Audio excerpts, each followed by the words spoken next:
Olá, estamos começando mais um Drag Pod. Gente, o mês do orgulho LGBT foi mês passado, mas é tanta pauta, é tanto assunto que nós devemos abordar, que a nossa convidada de hoje, ela fica para julho porque junho foi concorridíssimo. Ela é fundadora e coordenadora do Mães pela Diversidade em Mato Grosso. Então, vamos receber Josi Marconi hoje. Josi, seja bem-vinda Muito obrigada, ao Drag querida. Pod. Muito obrigada. Maravilhoso estar aqui. Maravilhoso estar com esse microfone, com esse monte de cor de rosa. Discretinho, né? Adorei, adorei, adorei. Muito Josi, obrigada. para começar o nosso bate-papo, eu quero que você fale um pouco para quem está nos assistindo agora, né, poder te conhecer um pouquinho melhor. Quem é a Josi Marconi? Quem é esse ser humano incrível que eu tenho a honra de estar próximo nesse último um ano? E, gente, para quem é que a gente não publica tanta coisa assim. Mas a Josi é uma das pessoas que estava na minha rede de apoio quando fui censurada. Então, de agosto do ano passado para cá, eu me aproximo da Josi por conta dessa situação. E eu posso falar que é um ser humano incrível, porque eu convivo com ela. A gente não se encontra com tanta frequência, mas toda vez que se encontra é festa, é conversa, tem conteúdo, né, Josi? Esses encontros. E eu queria que você falasse um pouquinho pro pessoal quem é a Josi Marconi. Nossa, isso é uma pergunta profunda. Bem, eu sou uma pessoa que ainda está em construção, né? Sempre, todos os dias, tentando aprender um pouco mais, mas principalmente uma pessoa que descobriu muito cedo os privilégios de ser branca, de olhos claros, de classe média, e que também descobriu que esses privilégios podiam ser utilizados para ajudar outras pessoas que a sociedade exclui, né? Então, eu sempre utilizei isso a favor do que eu acredito. Eu acredito numa sociedade igualitária, na equidade social. Então, eu uso esse privilégio por ser branca e de classe média do Rio de Janeiro, Uhum. né, nessas militâncias, né, contra a homofobia, contra o racismo, né, contra a xenofobia. Então, sempre eu estive nesses movimentos desde muito nova no Rio de Janeiro. E o Mães pela Diversidade entrou na minha vida por conta do querido Clóvis, né? Quando a minha filha, que disse que eu a expulsei do armário, quando ela assumiu, quando ela assumiu, e que foi um choque para mim, porque apesar de eu já ser pesquisadora em gênero e diversidade, já estar fazendo especialização e mestrado em antropologia, quando acontece com os nossos filhos, a gente fica, oi, e agora? O que, Uhum. que eu faço? É uma fase? Não é uma fase? É um sentimento, são vários sentimentos muito, muito latentes que afloram. Mas você tira a sua filha do armário antes do Mães pela Diversidade? Antes do Mães. Eu entrei no Mães por conta dela, porque Dela. aí ela saiu do armário, né? Falei, bem, e agora? Porque o que a gente sente, uma mãe sente, inicialmente é medo. O que vai acontecer com meu filho e com minha filha? Uhum. Como que essa pessoa que nasceu da gente, que recebeu amor, o que vão fazer com essa pessoa? Porque a gente sabe que a sociedade é muito cruel com as pessoas Sim. LGBTs. Então a gente fica com muito medo. E aí eu fiquei muito nervosa, com muito medo, com muita angústia do que vai acontecer e me senti muito E sozinha. isso você já era pesquisadora. Já era pesquisadora. E já estava no Livremente, né, que é a primeira ONG de direitos humanos e LGBT aqui do estado do Mato Uhum. Grosso. Porque eu já era amiga do Tem quanto Clóvis. tempo você está em Mato Grosso? No Mato Grosso tem 20 anos. E tenho 9 anos no Livremente e 8 anos no Mães. Uhum. Então, o Clóvis falou, não, Josi, existe uma ONG nacional de mães. Falei, cara, é tudo que eu preciso. Então, eu entrei em contato, né, com a presidente, que é a Maju, que foi a fundadora lá atrás, que também fundou o Mães pelo mesmo sentimento, né, Uhum. de precisar de outras mães, de se sentir sozinha, de precisar aprender, né? Então, eu entrei em contato com ela e aí nós fundamos, né? Eu fundei aqui o Mães. É, era eu, uma mãe que era professora, que foi muito lindo, não sei se você conhece a Marinette. Não, não É, conheço. nós trabalhávamos na mesma escola, que eu sou professora, e uma vez ela veio chorando, assim, com o braço aberto, assim, me abraçou. Falei, gente, morreu alguém, né? Uhum. Ela, Josi, muito obrigada. Falei, por quê? Ela, você salvou a minha família. Falei, como assim? Ela, eu briguei com a minha filha quando ela disse que era lésbica. Eu tirei celular, parei de falar com ela. E você, com seus ensinamentos, com seu amor, com as suas informações, me fez perceber que eu estava era perdendo a minha filha e que não precisava isso. Uhum. Então, ela diz até hoje isso. E hoje a filha dela está casada, com Eu, filhos. eu fico imaginando na sua cabeça, Josi. Seria, assim, não, seria cômico se não fosse trágico, né? Porque eu fico imaginando, do nada aparece uma pessoa em prantos. Que eu Em imagino a prantos, cena, foi. porque eu já vi várias mães e pais nessa situação, né? O medo ou a rejeição do filho sair do armário. Então, minha mãe não chorou. Ela se fechou, que nós ficamos 30 dias sem se falar. E aí, você falando dessa mãe que busca em você o apoio e você consegue mostrar pra ela que não é aquele bicho de sete cabeças. Que eu acho que é isso que a maioria dos pais pensam, né, Josi? Que é um bicho de sete cabeças, meu filho fora do armário agora. Sim, é meu filho fora do armário agora. Vai sofrer violência, pode ser assassinado, vai ser excluído do mercado de trabalho. Uhum. Como que vai ser, né? Porque as pessoas pensam que os LGBTs não sofrem violências diárias. Sofrem violências diárias, de olhares, de piadinhas, de fofoquinhas, né? Então, assim, é muito difícil para vocês. E nós, como mães, ficamos desesperadas com a possibilidade dos nossos filhos serem violentados diariamente. Nossa, você falando esse medo da violência diária. Não lembro o nome da mãe de São Paulo agora, que... Um outro caso, ela entrou em contato comigo de uma situação que estava acontecendo em Cuiabá. E aí... Inclusive é amiga sua, eu não lembro o nome agora. Talvez eu falando o caso você lembre. E aí, conversando com ela, com o passar dos dias, ela falou que o filho dela teve uma tentativa de homicídio, que ele foi encontrado num canavial. E quando ela soube, foi aquele desespero, tudo. E aí, por conta de tudo isso, ela entrou também no Mães pela Diversidade. Josi, eu acho que eu não tenho noção, eu não consigo nem pensar o que seria esse momento para uma mãe, né? E quantas outras mães que passam por isso e não têm essa rede de apoio também, né? Essa rede de apoio das mães pela diversidade é nacional, né? Tanto que no início do ano, duas travestis foram esfaqueadas, e elas eram do Ceará. Então, as mães de lá entraram em contato comigo aqui, Uhum. e nós fomos. Eu fiquei vários dias indo ao hospital, cuidar É aquele dela, caso e da depois... menina que estava no HMC? Exatamente, exatamente. Então, assim, a gente tem essa rede. Então, é muito importante para nós, mães, estarmos nesse lugar. Vocês são conectadas, então, em Nós todos os somos estados. conectadas com todos os estados. Se acontece alguma coisa com um filho e o filho está em outro estado, a gente entra em contato com a coordenadora do outro estado e aí a gente coloca toda a nossa rede para funcionar.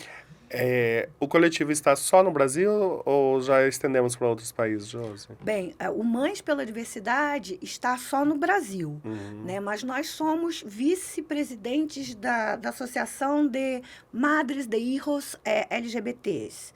Então, existe uma organização internacional, né, com vários grupos, e nós estamos, não sei se estamos ainda, mas eu sei que até ano passado estávamos na vice-presidência dessa organização, né? E é importante as mães saberem que não estão sozinhas. É importante saber que ter um filho LGBT não acaba com a família. É importante as mães saberem que a gente pode ter orgulho de vocês e que a gente deve ter orgulho de vocês, porque são pessoas maravilhosas, estudam, trabalham, pagam imposto. Gente, a gente não quer ter um filho ladrão, corrupto, assassino, mas uma pessoa que tem a única diferença que é amar diferente, pelo amor de Deus, né? Ai, gente, eu tô sentindo que hoje a Josi faz eu chorar. Hoje ela faz eu chorar, porque eu assisti uma entrevista dela, acho que foi no Manos Literário do ano passado, no mês da diversidade, e ela fez eu chorar. Então, Respira. Não, eu quero contar um caso que eu acho que Ah, você vai chorar, porque eu chorei muito, muito. Como a gente trabalha muito, né? E nós somos voluntárias, tá? uhum, Ninguém recebe um tostão para estar no Mães. A gente vai, faz palestras, a gente atende pessoas com ideação suicida que descobrem nosso telefone e falam com a gente. uhum. Então, uma pessoa entrou em contato comigo, estava com ideação suicida, eu fiquei um dia inteiro conversando literalmente com essa pessoa, para depois encaminhar para o psicólogo, para o Conselho de Direitos Humanos, enfim. E aí, durante bastante tempo, dia sim, dia não, eu ligava para essa pessoa e conversar, como é que você tá e tal. Bem, então ela ficou bem, essa pessoa ficou bem. E aí, um dia eu estava tomando um chopp no Porto, e essa pessoa passou por mim e falou assim, oi, Josi, tudo bem? Eu falei, tudo bem. Mas eu não me lembrava quem era. E aí a pessoa sentou, e quando eu fui no toalete, a pessoa me segurou pelo braço, falou, eu quero te apresentar a minha prima. Eu falei, que legal. Mas você não sabia quem Não era. sabia quem era. E aí ele virou e falou assim para a prima, essa daqui foi a pessoa que não me deixou eu me suicidar. Aí eu me toquei, eu falei. Aí você lembrou quem era. Aí ele falou, ela ficou ligando para mim quase um mês inteiro para saber como é que eu tava. E por conta do carinho que ela teve comigo, eu não me suicidei.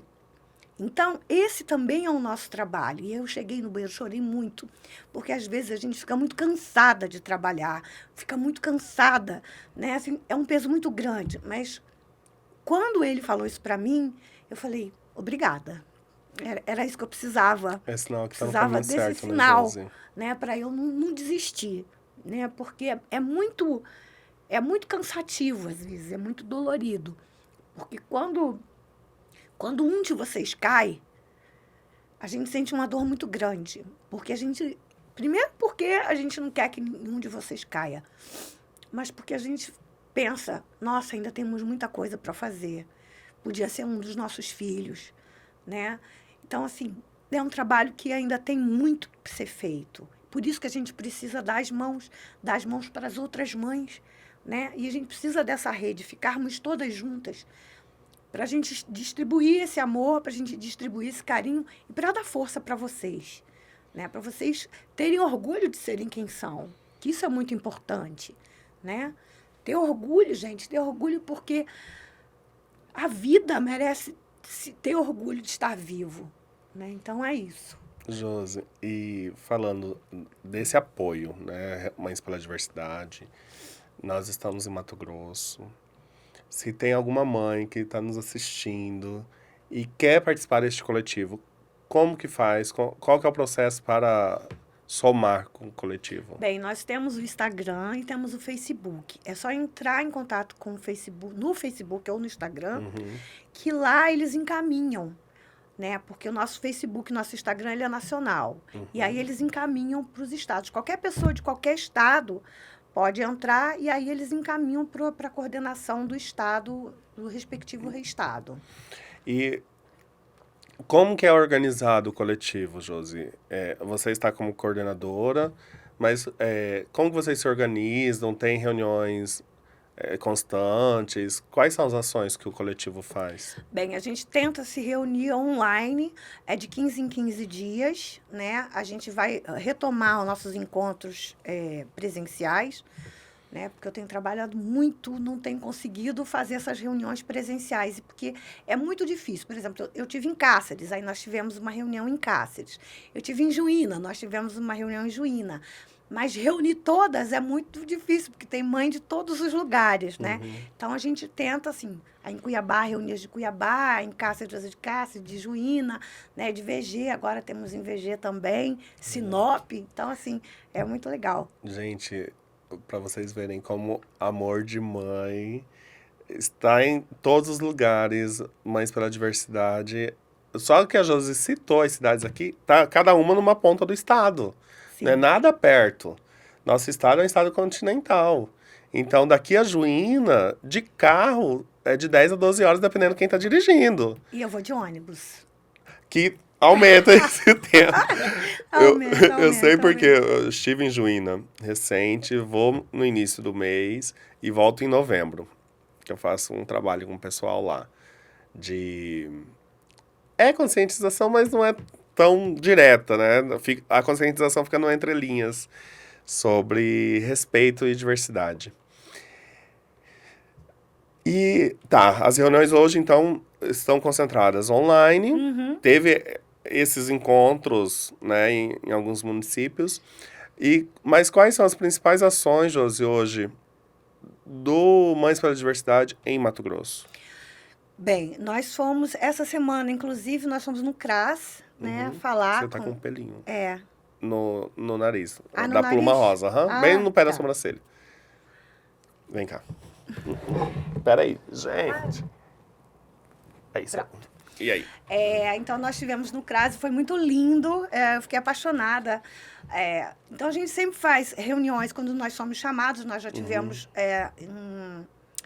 no hospital, no Hemocentro, tivemos no Hemocentro já, para fazer palestra. Então, o que a gente faz? A gente faz palestras em instituições, né, para a diversidade no trabalho, para a diversidade na família, né? E a gente faz também florfetagem, né, que a gente distribui flores com dizeres para as pessoas. A gente vai à Câmara dos Vereadores, à Assembleia Legislativa, onde tiver alguma coisa sendo votada para direitos dos LGBTs, a gente está lá junto com vocês, né, somando. Então, é isso que a gente faz. E também acolher as mães, né? Fazer esse trabalho de acolhimento, de dar informação, de segura a mão, estamos aqui, você não está sozinha, que isso é muito importante, porque a gente se sente muito sozinha, né? Porque, geralmente, quando uma mãe sai do armário, ela briga com a família, ela briga com os colegas de trabalho, ela briga com todo mundo, né? Muita gente deixou de falar comigo. Eu lembro que quando eu fiz o Mãe Aqui, minha filhinha, que você conhece, tinha 5 aninhos ou 6. Tinha mãe na escola dela que não deixava o filho brincar com ela. Nossa. Porque ela ia para parada. Porque a mãe era a mãe doida que estava nesse negócio de LGBT. Né? Que elas falam assim, esse negócio de LGBT. Vai que é uma droga, né? Então, assim, não deixavam a minha filhinha brincar. Então, a gente, quando sai do armário, quando a família sai do armário, a gente briga com muita gente. Por isso, também existem mães que são flutuantes. Elas entram no grupo, conversam, aprendem um pouco, mas não querem colocar a cara a tapa. E está tudo bem. Né? O que a gente quer é que a família entenda que o amor está lá. Que o que acaba com a família não é LGBT, é falta de amor, é falta do respeito, é a falta de conversar, é a falta de informação. Então, a gente tenta trazer isso. Então, algumas ficam, falam, não, eu quero estar na luta também. E outras não, e está tudo certo. Até porque o que você está falando, quando a família sai do armário, na verdade, não é só o LGBT. O LGBT sai para a família. Mas isso é uma escala, né? Vira um efeito dominó. Não tem como eu sair do armário, mas minha família não, porque é o que nós estávamos falando antes de começar também. Vira motivo de piadinha. Eu saí do armário aos 15. Então, tipo, eu era piada dos meus primos, eu era piada dos meus tios, dos meus irmãos. Acaba sendo até todo mundo entender, porque o que acontece, Josi? Minha família toda é de outro estado. Eu morava só com minha mãe e minha irmã mais velha em Cuiabá. Então, no mesmo dia, acho que até foi um meio que minha mãe usou, tentando buscar apoio, ligou para minha avó e contou. E isso piorou muito mais a situação, porque aí na casa da minha avó pulverizou para todo mundo. Então todo mundo esperava que eu fosse chegar lá uma mulher, né? E todo mundo chocou quando eu cheguei, do mesmo jeito, não mudei nada, nem roupa, nada, nada, nada. Então foi um choque para todo mundo. Aí começaram a me respeitar, que viram que nada mudou, né? Aí uma vez um primo falou assim, você tá falando mais mole. Eu falei, se você repetir, eu arranco com os 2 dentes da sua boca. Pra ele ver que eu continuava batendo nele, porque eu já batia nele antes, né? Coisa de primo, nós temos a mesma idade. Então, a bola é minha, não quero mais brincar. Era briga dos dois por conta da bola, né? Então, crescemos juntos. Eu falava, se você repetir, você vai perder 2 dentes. Ele, tá bom, já entendi. Não que eu fosse bater, até porque eu já tinha Entendi. 18, 19 anos.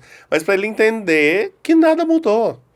Mas se tivesse mudado também, estava tudo certo. Sim. O respeito deveria vir também. Da mesma da forma. mesma forma. Eu acredito, Josi, que isso foi em 2001, 2002, estamos em 2023. Eu acredito que isso mudou muito também nas famílias. Ou não? Não. Que dica você deixa específico? Vamos afunilar essa conversa. Que dica que você deixa para uma mãe que acaba de descobrir que o filho é LGBT? Respira, Não pira. não pira e não fique sozinha. Vem com a gente que a gente dá a mão e a gente consegue superar. Você acha que esse medo, essa insegurança, é um pouco da criação dos nossos pais, Josi? Sim, com certeza. É, assim, a minha filha, por exemplo, mais nova, a caçulinha, Você tem quantas? são 3. Só a Malu, um menino que não mora aqui, o Marcos, que está no Rio, e a Aninha. A Aninha, por exemplo, ela já tem uma criação de que os filhos dela vão ser o que quiserem. Para ela não vai ter esse problema. Porque ela é criada desde pequena. Como eu falei, ela vai para a parada. Ela conhece o mundo Ela LGBT. tá no movimento, ela né? tá no movimento, ela não tem problema. Mas, por exemplo, eu tenho 58 anos, eu nunca tive contato com ninguém LGBT, né? Só com quem dançava comigo, mas assim, todo mundo muito dentro do armário. Então, assim, a criação que a gente tem, principalmente a criação religiosa, impede muito da gente ter essa aceitação, né? Tanto que essa mãe que eu te falei, que veio me abraçar, ela era muito religiosa e ela saiu da igreja, porque ela brigou com meio mundo na igreja por causa da filha dela, enfim. Mas é possível você ter o entendimento, é possível você colocar esse amor e transformar esse amor em ação, é possível e é maravilhoso. Né? É maravilhoso você pegar esse amor e transformar a sua família numa família colorida e cheia de amor e de respeito. É possível. E você não está sozinha. Mães não estão sozinhas. Eu até falei em outro podcast, eu só não consigo lembrar agora em qual episódio passado, que hoje eu entendo toda a reação da minha mãe lá atrás, pela criação dela. Então, LGBTs que têm pais, né, de 1 ou 2 gerações para trás da nossa, que há essa diferença cultural gigantesca para nossa, tá tudo bem. Mas cabe a nós também, quanto LGBTs, mostrar didaticamente que nada mudou. Eu falo porque é o que aconteceu dentro de casa, né? Ai, gente, vou espirrar. Ai, segura. Ai, eu adoro espirrar. Então, mas é que se eu espirrar, borra toda a maquiagem. Então, não olha para a luz, não. Eu vou falar uma coisa que eu já tinha até comentado com você antes da gente começar a gravar. Quando o LGBT sai do armário, teve todo um processo, né? De autoaceitação, de sofrimento e de identificação até sair do armário. Então, foi um processo. Então, para as mães é a mesma coisa, para a família é a mesma coisa. Quando a mãe escuta que tem um filho ou uma filha LGBT, ela também vai passar por esse processo de entendimento, de aceitação, de sofrimento, que a gente chama de luto. Até cair em si e falar, pronto, agora eu já entendi tudo, agora vamos ver o que a gente vai fazer. Né? Então, às vezes, as pessoas LGBT querem falar para a mãe ou para a família e falar, não, e agora tudo resolvido. Não, tem um processo. E eu sempre falo que vocês precisam também entender esse processo. Sim. Que se vocês passaram por esse processo, nós também passamos, né? Mas é o que você falou, didaticamente mostrar que são os mesmos filhos e filhas, o mesmo amor, o mesmo carinho, o mesmo caráter. Isso é muito importante para a gente. Tanto que você falando nessa questão do tempo, né, das mães, dos pais, acho que tem uns 2 ou 3 anos, minha memória é péssima com data, mas um sobrinho se assumiu para minha irmã. Nossa, minha irmã, eu lembrava falando bem assim, que ele falou bem assim, mãe, eu gosto de meninos e eu cansei de ficar sozinho, eu quero namorar. Foi desse jeito que ele saiu do armário. Eu sentado aqui, minha irmã do meu lado e ele na frente, assim. Aí ela virou e falou assim, só por cima do meu cadáver. Levantou e saiu. Eu tenho certeza que naquele momento ela saiu chorando e ele ficou em choque ali. Eu falei, filho, questão de tempo. O mais importante você já fez, que foi falar pra sua mãe que era o que te agoniava. Porque este, Josi, eu falo que é diferente de todos os meus sobrinhos. Esse eu tenho como filho porque eu carreguei no colo, ajudei a criar tudo. Foi criado dentro de casa, né? E aí, filho, o mais difícil você já fez. Foi contar pra sua mãe, agora espera. Hoje, 3 anos, se eu não me engano, tem 3 anos isso. Hoje ele está casado. Minha irmã vai pra casa dele pro almoço de família de domingo, ou eles vão pra casa dela. Mas assim, foi toda uma construção, semana após semana. Aí ele saiu de casa, mas ele ia todo dia na casa dela, ou almoçar ou jantar, sabe? Minha irmã é muito bem resolvida. Com este assunto. Aí quando a gente acha que tá tudo ok, a caçula sai do armário. Agora, todo. Vai repetir o processo, Sim, né? sim, vai repetir o processo e ela vai ter dor e depois tudo vai Não é porque voltar. teve um saiu do armário que vai ser mais fácil pro segundo. Não. Para mãe é sempre doloroso, porque a gente não tem esse entendimento nem essa vivência. Essa vivência é de E vocês. você sabe o, o curioso dessas duas histórias? Que o pai aceitou de cara.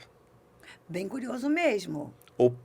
Tanto que meu cunhado, que está agora fazendo a cabeça da minha irmã pra aceitar a filha. Isso é lindo. E minha própria irmã me falou isso. Eu falei, minha filha, você quer mais bronco que o seu marido? E o seu marido tá aceitando sua filha, por que você não vai aceitar?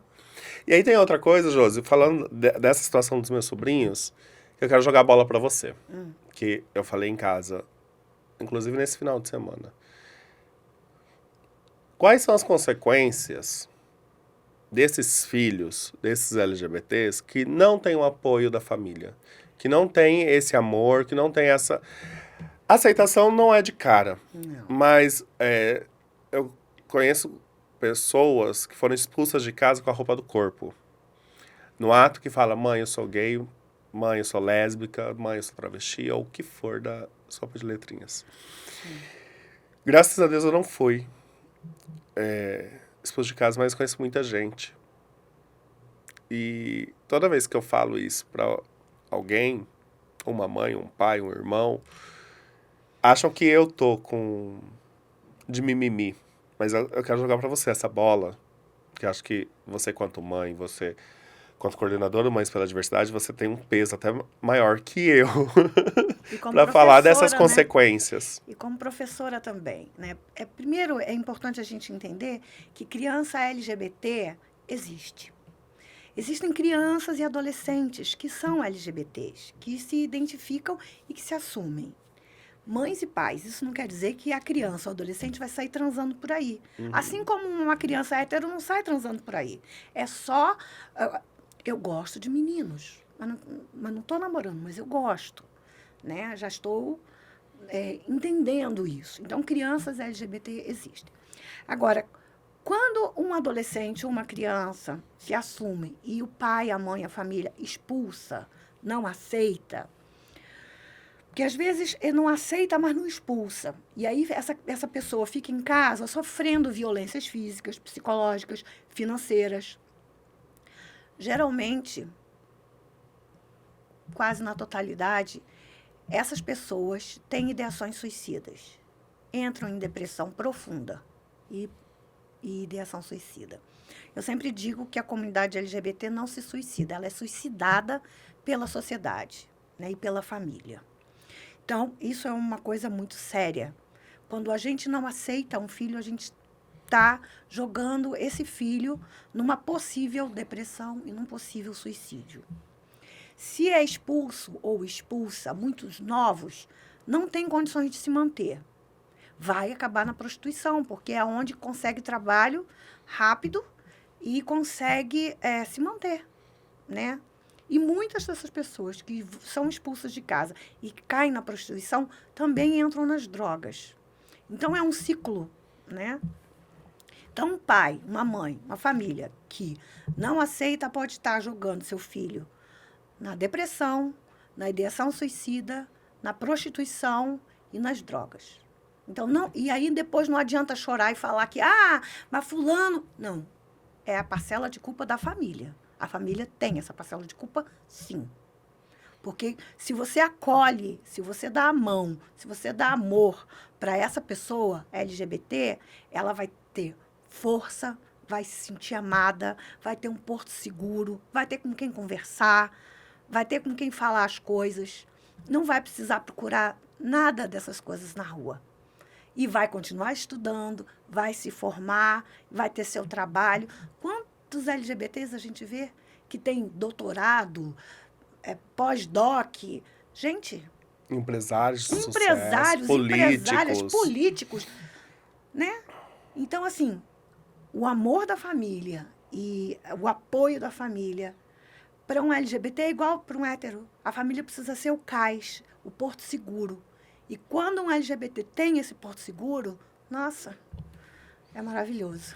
Que é o que eu falo. Eu joguei para você justamente para ter um paralelo à minha fala, que eu falo para, como eu disse, para famílias nessa situação, saindo do armário. Se seu filho não tem o apoio dentro de casa, o apoio da rua não é legal. Não é? Se você ama o seu filho, não deixe que ele tenha apoio na rua. Mas o apoio na rua, que é como você disse, o mundo das drogas, prostituição, sabe lá Deus o que mais. Deus queira que caia em boas mãos e alguém oriente para o bem. Eu falo, Josi, você no início do nosso bate-papo, você cita o Livremente. Eu com 15 anos, ali nos primeiros meses, quando eu saí do armário, foi nas reuniões do Livremente que eu aprendo o que é prevenção, o que eram as DSTs, que hoje é IST, né?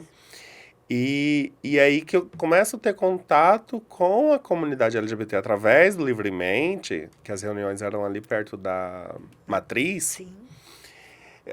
Até disse isso. Eu agradeci a Clóvis outro dia por conta disso. Eu falo que um pouco da minha formação hoje, quanto ser humano, e acho que se eu tô no caminho do bem, não fui pra droga, não fui pra prostituição, não me desviei dos meus objetivos lá atrás, com 15 anos, uma boa parcela do Grupo Livremente. Porque eu tive propostas para entrar no mundo das drogas e não foi uma nem duas. De me prostituir foram várias. Eu falo que eu sempre tive a mente muito forte, muito boa. Então, meu objetivo sempre foi estudar e ser alguém, né? Ter uma profissão e tal.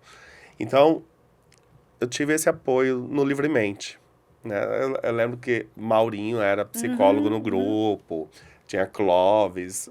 Eu não lembro pessoas do grupo, eu lembro as pessoas que frequentavam, que hoje somos amigos até hoje. Isso passaram 20 anos aí. Então, esse apoio, gente, não é sempre que nós encontramos fora de casa, né? Não é todo mundo que sabe da existência do Livremente, do Mães pela Diversidade e outros grupos, outros coletivos que nós temos na sociedade recente. Em Sinop, montaram o coletivo LGBT de Sinop. Então, Cáceres também. Cáceres é um pouquinho mais antigo, né? Que o de Sinop. Um pouco mais antigo. Até eu vou bater um papo com a Luciane Neves na primeira semana de agosto. Nós vamos falar do movimento de Cáceres também. Que Cáceres, para quem não sabe, já teve parada LGBT, 3 edições. Porque as mães abrem todas as paradas pedir para você falar inteiro. Isso é muito, muito arrepiada. Toda arrepiada. Porque a gente diz o seguinte: tira o seu preconceito do caminho que nós vamos passar com o nosso amor. Então a gente vai na frente para dizer para a sociedade: olha, respeita quem vem atrás, que são nossos filhos. E que se quiser brigar com eles, vai ter que brigar com a gente primeiro. Então as mães vão abrindo caminho para vocês virem celebrando, né? Porque a gente quer que vocês celebrem, porque a gente tem orgulho de vocês. A gente tem orgulho do orgulho de vocês, né? Então a gente toda parada, na maior parada LGBT do mundo, as Mães pela Diversidade estão lá na frente. E, gente, esse ano acho que A Parada de São Paulo foi muito especial também, por tudo que nós vivemos nos últimos anos. Então, toda arrepiada, dos pés à cabeça em falar isso. Mas a abertura desse ano com a Mães pela Diversidade em São Paulo foi linda. Eu não estive, mas teve transmissões, eu fui acompanhando. Se eu não me engano, tem um vídeo no Instagram da Tem, Mães pela tem. Diversidade, dessa abertura na Nós- Parada de São Paulo. Ano passado, na Parada de Mato Grosso, foi lindo porque o que a Josi tá falando, a parada só começa a andar após a fala das mães. Então, elas fazem a abertura. Então, se você não teve a oportunidade ainda de presenciar este ato, quando que é a próxima abertura nossa? Dia 2 de setembro, todas as famílias estão convidadas. Venham, participem, celebrem, tenham orgulho, né? Porque é muito importante. Eu me lembro que antes de eu entrar para o Mães, numa parada, a minha filhinha tinha 5 aninhos. Uhum. Eu estampei na minha camisa, na minha casa, na minha família tem um LGBT que eu amo e tenho muito orgulho. Estava estampado atrás. Então fui eu, meu marido e minha filha com essa camisa. E aí depois eu lembro que depois lá pela frente a gente não estava aguentando andar, o Clóvis botou a gente para cima do trio. Então, venham, todas as famílias estão convidadas, família que tem LGBT, família que não tem LGBT, porque não precisa ter LGBT na família e não precisa ser LGBT para lutar contra a LGBTfobia. Né? É só você entender que todos merecem respeito, todos merecem o direito de amar quem quiser. Né? Então venham celebrar, que vai ser lindo. Onde que vai ser a concentração, Josi? Piranga. Na Praça Ipiranga. Que eu perguntei, eu respondo. Muito obrigada, que a cabeça às vezes não funciona. É muita coisa. É muita coisa. Vai ser maravilhoso. Vai ser maravilhoso. Esse ano, na Parada de São Paulo, as mães resgataram a bandeira do Brasil e nós pedimos, ó Pátria Amada, protejam nossos filhos. Ó Pátria Amada, tenha orgulho dos nossos filhos, como nós temos. Né? Gente, a produção já tá mandando mensagem aqui, que nós estamos perto de estourar nosso tempo. Mas antes... E eu de lente de contato não enxergo nada. Josi, antes de encerrar, eu quero deixar esse espaço para uma fala sua. Para as mães, por mais que nós já deixamos dicas, já falamos, mas acho que quanto mais insistir, melhor se guarda a informação. Sim. Uma mensagem para todas as mães que estiverem nos assistindo, ou que este vídeo chegue de alguma forma. De alguma forma. Famílias. Famílias. Ah, que bonito. O microfone. Famílias. Continuem amando seus filhos e filhas e filhos, que eles são os mesmos que estavam lá o tempo todo. Só tem uma maneira diferente de amar. Você não está sozinho nem sozinha. Nós estamos aqui para, de mãos dadas, ajudarmos nossos filhos e transformar esse amor em ação. Se você não quer botar a cara a tapa, não tem problema, mas vem aqui, se junta um pouco com a gente, aprende um pouco e leva esse aprendizado para você, para sua família, porque o que acaba com a família não é o LGBT. É a falta de amor, é a falta de respeito, é a falta de carinho. Então, continuem amando seus filhos e filhas, porque eles precisam de vocês. Gente, recado dado. Então, eu acho que acabou a era negra, né? Eu não sabia, não sei onde buscar informação. É o fim do mundo. Não. O Google tá aí. Tem muito conteúdo esclarecedor na internet. Desde 85, a homossexualidade deixa de ser considerada doença. Então, quem ainda usa o homossexualismo, trata como doença. Não é doença. Isso. Não é escolha, não é opção. Nós nascemos LGBTs. A diferença é que em algum momento da vida, nós nos assumimos. Então, é papel da família, dos pais, aceitar e respeitar quem somos. E o melhor de tudo é o tema da nossa parada este ano, que é 20 anos de orgulho. Que é para mostrar que nós estamos aí já há um tempo lutando por os nossos direitos, lutando por este respeito que não deveria ser causa de militância. E estamos indo às ruas pedir respeito. Nada mais além disso, gente. Apenas respeito. Você não é obrigado a me aceitar, mas você é obrigado a me respeitar. Então, com essa frase, eu encerro o Drag Pod de hoje. Semana que vem, eu vou ter elas que... Muita gente fala que são irmãs gêmeas, mas não são irmãs. Acho que nem são irmãs, na verdade, nem são parentes. Lupita Amorim e Chica da Nem são Silva. parentes. Não são nem parentes, Não né? são parentes. Mas tem essa conversa solta aí, que vamos tirar isso também no podcast da semana que vem. E interessante, Josi, você começa falando dos seus privilégios de pessoa branca. Vamos ouvir duas travestis negras. Então, Empoderadas, maravilhosas, pessoas lindas, que têm uma trajetória maravilhosa e que devem devem estar nesse lugar que batalharam tanto e ser espelho para outras. referência, né? Referência. Então, gente, não percam o Drag Pod da semana que vem, com Lupita Amorim e Chica da Silva. E para vocês, beijos da Nelly e até a semana que vem, mais um Drag Pod. Josi, gratidão. Obrigada, querida. Eu que agradeço.